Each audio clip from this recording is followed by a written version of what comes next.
La vida monástica y el mecenazgo imperial. A finales del siglo IX, la ciudad de Roma entró en un periodo de crisis que con cierta justificación se ha denominado la Edad Oscura, Saeculum Obscurum, del papado, y que duró hasta bien entrado el siglo XI. El liderazgo espiritual y cultural se estableció al norte de los Alpes, y esto también se aplicó a la liturgia, que floreció en las ciudades episcopales y en los monasterios benedictinos, a ambos lados del Rin, como Tours, Corbie, Metz, Maguncia, Lorch, Fulda, Regnault y Sengol. Nuevos impulsos llegaron con los movimientos de reforma monástica, sobre todo de Cluny, y con los emperadores alemanes de la dinastía otónida. Al igual que sus predecesores carolingios, los otones se interesaron vivamente por los asuntos religiosos y se mostraron mecenas de la liturgia en su reino, lo que también propició un florecimiento de la arquitectura y el arte sagrados. El Ordo Mise.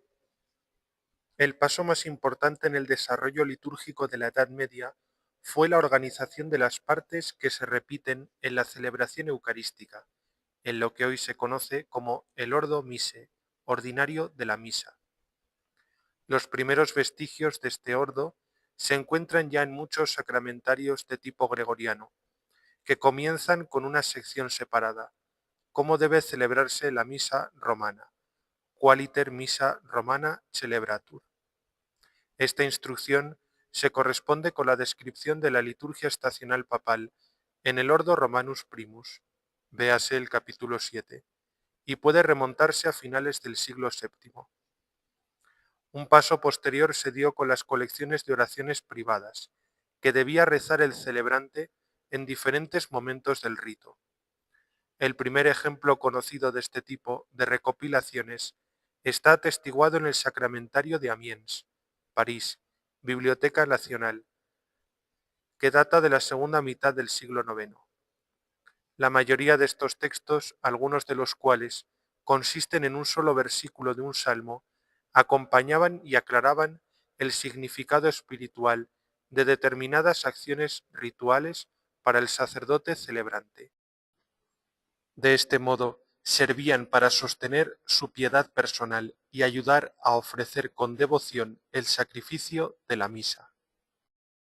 El Ordo Mise, como género litúrgico diferenciado, floreció entre los siglos IX y XI. El contenido y la forma varían considerablemente. En el caso de las oraciones, aparece la palabra o frase inicial, o el texto completo. A veces se proporcionan instrucciones rituales más o menos detalladas, y ocasionalmente se añade la notación musical. Los límites de este libro no permiten una discusión adecuada de la clasificación ampliamente aceptada del Ordo Mise, elaborada por Boniface Lux.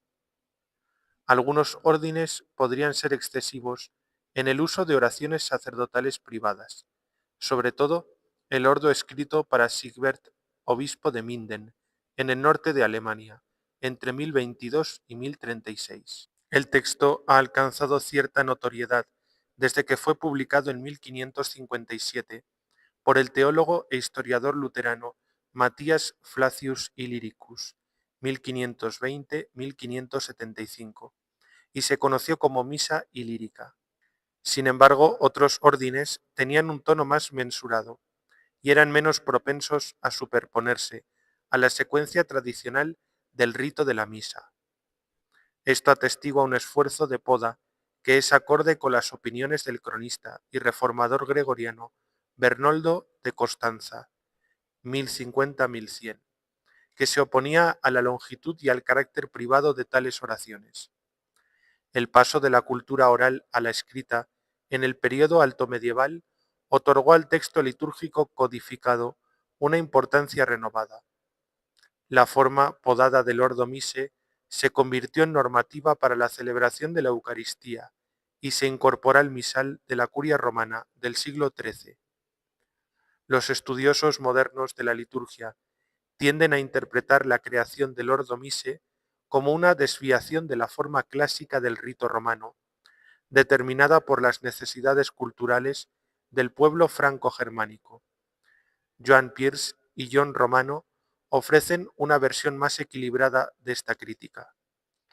La misa romana anterior a este momento era conocida por su sobriedad, simplicidad y sencillez. Estos ordo mise llenaron el marco del rito romano con nuevas oraciones, salmos y gestos, redactando los puntos débiles de la liturgia que no habían recibido una elaboración completa anteriormente, especialmente las acciones que ocurren sin palabras. Impregnaron la liturgia eucarística romana con nuevos adornos, dramatismo y simbolismo alegórico. Esta valoración no está exenta de problemas. En primer lugar, la caracterización de la misa romana como sobria, simple y sencilla. La forma ritual de la misa, de la que el Ordo Romanus Primus es nuestro testigo clave, presentaba ciertamente elementos fastuosos y dramáticos, especialmente en sus partes procesionales, que eran deudoras del ceremonial imperial. En segundo lugar, la elaboración de los puntos débiles puede entenderse como un auténtico desarrollo e incluso enriquecimiento. Por ejemplo, el momento de oración silenciosa del pontífice antes de acercarse al altar dio lugar a la recitación del Salmo 42, con la evocadora antífona Introibo ad altare Dei, me acercaré al altar de Dios. En tercer lugar, y quizá lo más importante, el Ordo Mise, más que ofrecer dramatismo y adornos, proporcionaba sobre todo un esquema coherente y fácil de recordar, que facilitaba el éxito de la misa privada, con su ceremonial muy reducido. El cambio hacia la devoción personal del sacerdote celebrante da cierta credibilidad a la acusación, repetida a menudo, de que en el periodo medieval temprano se produjo una clericalización de la misa y un distanciamiento de los laicos en la celebración litúrgica. El credo en la misa. El último gobernante otónida, el piadoso Enrique II, rey en 1002, emperador en 1014, fallecido en 1024, que se interesó mucho por los asuntos religiosos, es conocido por los historiadores de la liturgia, sobre todo por su iniciativa de insertar el credo en la misa romana.